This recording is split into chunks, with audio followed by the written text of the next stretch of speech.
여러분 안녕하세요 and welcome back to K-Learn Korean Language Training. Once again, this is Sir Gerard. Welcome po sa inyong lahat. Para po sa mga interested na magtrabaho sa South Korea, ito po yung mga services na ino-offer ni K-Learn Korean Language Training. Makatulong po itong video na ito sa inyo para makapag-decide kayo kung mag-enroll ba kayo o hindi. Okay? Start na po natin yung services offered namin. Ayan, una sa lahat, full assistance throughout the process. Ibig sabihin, i-guide ka po namin magmula sa Korean language hanggang sa makaalis ka. And then yung assistance ni K-Learn is unlimited po siya. Kahit ilang beses ka bumagsak, hanggat gusto mong mag-exam, i-assist ka po namin sa process. Okay? Number one, Korean language. So, kailangan natin mag-aral ng Korean language kasi mag-exam po tayo. And then number two, skill test. After nating makapasa sa Korean language, mag-skill test po tayo. Okay? And then, meron kaming medical assistance kung saan ka magpapamedical. Kami na po yung bahalang mag-refer sa inyo ng legit na medical clinic. Exam registration assistance. I-ready po namin kayo sa pagre-register, mga gagamitin, i-guide po namin kayo para siguradong makaregister kayo. Number 5, kung wala kang passport, i-assist ka namin sa appointment. E-registration assistance, kung paano maggawa ng e-registration, kasama din po yan sa assistance. And then number 7, EPS account. Yung EPS account, ito yung pinaka-immigration process. Ibig sabihin ng immigration process, pag napasa mo na yung buong process, gagawan ka namin ng account dito, tapos dito mo titingnan kung kailan ka magkakaroon ng employer or kailan ka ma-hired. Okay? So dito pa lang sa services offered ni K-Learn, 4,000 pesos, sulit na po siya. Sa iba, nagre-range ng 8,000, pag naka-promo sila, 6,500. Diba? So si K-Learn, nag-offer siya ng full assistance and then 4,000 pesos only. Next natin yung mga qualifications. Kasi kung di ka naman qualified, nonsense din na mag-apply ka. Okay? Ito po yung mga qualifications. Number 1, 18 to 37 years old, male, female, LGBT. Wala pong discrimination. Number 2, syempre willing to study Korean language kasi nga po, you need to pass the exam. It's a requirement. Okay? Number 3, no criminal record. Kailangan wala tayong criminal record kasi nga, bawal po yun. Okay? Number 4, no health issue. Fit to work po dapat. Not colorblind. Okay? And then, no work experience needed naman sila basta you pass the exam, the skill test. Ma-hard ka pa din. Okay? And then, no height and weight requirements. So, alam nyo na yon. Kahit yung sizes and heights, okay lang. Kasi yung main requirements pa din sa makapasa sa exam. Okay? Number 8, must pass the PES topic exam. So, kung di mo papapasa yung exam, hindi ka makakaalis. Kaya ka mag-aaral para makapasa sa exam. Okay? And then number 9, hardworking po and then hindi dapat mareklamo kasi ang pupuntahan nyo sa South Korea is pagtatrabaho at hindi po vacation. Mataas po ang sahod na sa 90 to 100,000 basic salary. Okay? Kahit mag-search kayo sa YouTube, TikTok, makita nyo yan. Yung sahod sa South Korea is mataas. Ito naman yung mga qualifications. So, check nyo yung sarili nyo. Kung qualified kayo, you can apply. Okay? Next naman natin yung assistance fee. Ito yung pinakababayaran nyo sa amin. So, since 2016, quality affordable K-Learn na po siya. Okay? Since 2016, 4,000 pesos. Full assistance guaranteed po yan. So, wala kaming record na pinabayaran ng student. Okay? So, 4,000 mo, i-assist ka namin. Basta marunong ka makinig. Masipag ka mag-review, makakaalis ka. Okay, for 4,000 pesos only. Ano naman yung mga inclusions ng 4,000 pesos? Ano yung makukuha mo sa 4,000 pesos? Ito po yung mga inclusions. Siyempre yung Korean language tutorial, tuturuan ka namin ng Korean kasi you need to pass the exam, Korean language test. Kasama po yan, okay? Number 2, siyempre mag-aaral ka, meron kang mga materials na gagamitin. So ito po yung mga PDF files and audio files na isi-send namin via email. Sa mga nagtatanong, book 1 and 2, included po yan sa mga files. Okay, number 3, recorded class 4 sit-in. Ibig sabihin, pag gusto mong balikan yung lesson, pwede mong balikan siya sa group page. May mga naka-record po na class. Okay, number 4, meron din kayong mga group pages, mga group chats, number 5.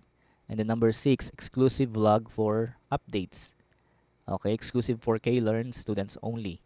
May mga vlog din ako na ginagawa na para sa mga student. And then number 7, unlimited assistance. Ito yung sinasabi ko na kahit ilang beses ka bumagsak, basta gusto mo pa mag-exam ulit, i-assist ka namin kasi nga unlimited yung assistance namin for only 4,000 pesos. Okay? Ito naman yung mga inclusions, 'di ba? Sa 4,000 pesos, ang dami mo ng ayan, inclusions, 'di ba? Kumpleto na dito. So nasa iyo na lang talaga, ikaw na lang magde-decide kung dito ka mag-enroll kasi nga ito budget meal na siya. And then legit pa siya since 2016. Okay? Locations naman tayo. Okay, location, dalawa po yung office namin. Rosario Cavite and Magalang Pampanga. So paki-search na lang po yung mga eto sa Rosario Cavite, search nyo sa Google Maps tatak K-Learn official, lalabas na po yung location. Sa Magalang Pampanga naman, search K-Learn Korean Language Training Pampanga. Sa Google Maps lalabas na po siya. Okay? Next naman natin yung class type natin. Meron po tayong dalawang class type. Number 1, online class via Zoom, live class. So live class, ibig sabihin, hindi po siya recorded. Ibig sabihin, pwede kayong makapag-interact sa akin, magtanong sa akin habang nasa online class po kayo. So since pandemic, nag-online na kami. Lahat ng mga nakakaalis ngayon is product na po ng online class. Kagandahan sa online class, di ka na mamamasahe, di ka na mainitan, di ka na maulanan, di ka na mahawa ng sakit kung nakatabi mo sa jeep is may ubo, di ba? So, practical speaking, online class is the best. Kahit saan ka sa Pilipinas, pwede ka naming i-assist at turuan via online class.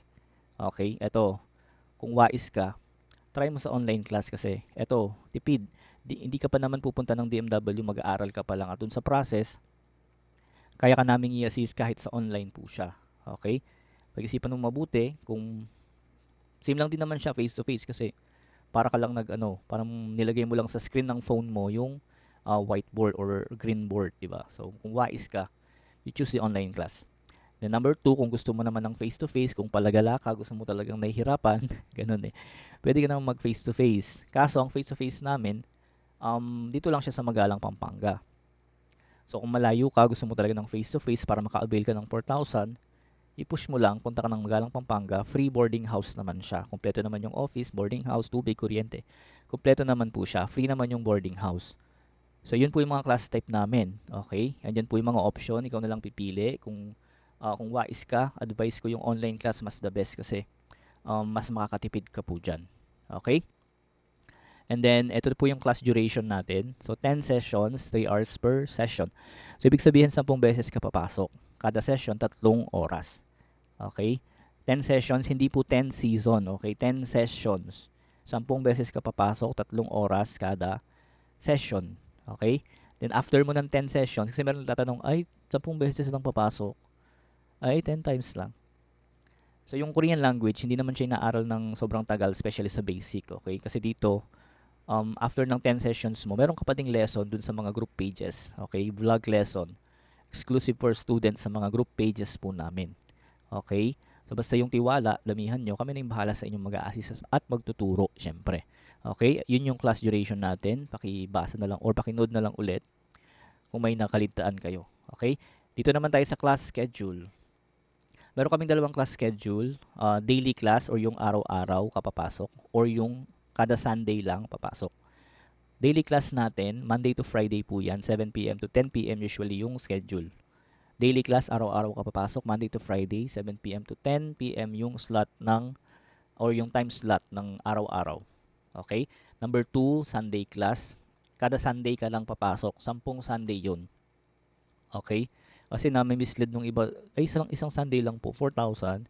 Hindi po siya. So, 10 Sundays po yun. Okay? Ito namang Sunday class natin, depende sa available na class. Minsan, available yung 9 a.m. to 12 p.m. or 1 p.m. to 4 p.m. Okay? Yan po yung mga class schedule po natin dito sa K-Learn.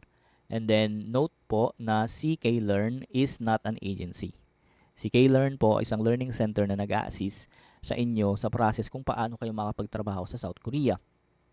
Ang pinaka-agency po natin is si DMW and HRD Korea. Wala na pong iba, dalawa lang. DMW, yung dating POVA, and then HRD Korea are the only sending agency. Tapos sa pag-apply sa Korea, wala pong placement fee. Kung nag-apply kayo sa mga learning center na nambubudol, may placement fee daw, i-report nyo po kagad sa DMW kasi wala pong placement fee sa South Korea. Pinaka main requirements lang nila is mag-aral ng Korean language at maipasa po yung exam. Okay, so kung interested ka na mag-aral ng Korean language at makapasa sa exam, makapagtrabaho, mataas po yung basic salary. Nasa 90 to 100,000 basic salary. Pwede mo nang i-search yan sa YouTube, yung mga vlogger. Makikita nyo yung sahod nila kung gaano kalaki. Enroll ka na dito kung interested ka. Budget meal na dito, 4,000 pesos only. Okay? Yun po yung mga natakal natin sa video na to, yung mga kailangan yung malaman o yung makukuha nyo pag nag-enroll kayo dito. Panoorin po natin at tapusin yung video para maunawaan natin kung paano yung pinaka-process. Okay? Sana po nakatulong yung video na to at may natutunan din kayo sa video na to. Kung nagustuhan nyo yung video, pwede nyo pong paki-share or paki-like para para malaman din ng iba na merong nag-e-exist na budget meal, quality affordable na learning center. Hindi siya 8,000, hindi siya 10,000, hindi siya 15,000. So 4,000 only, di ba?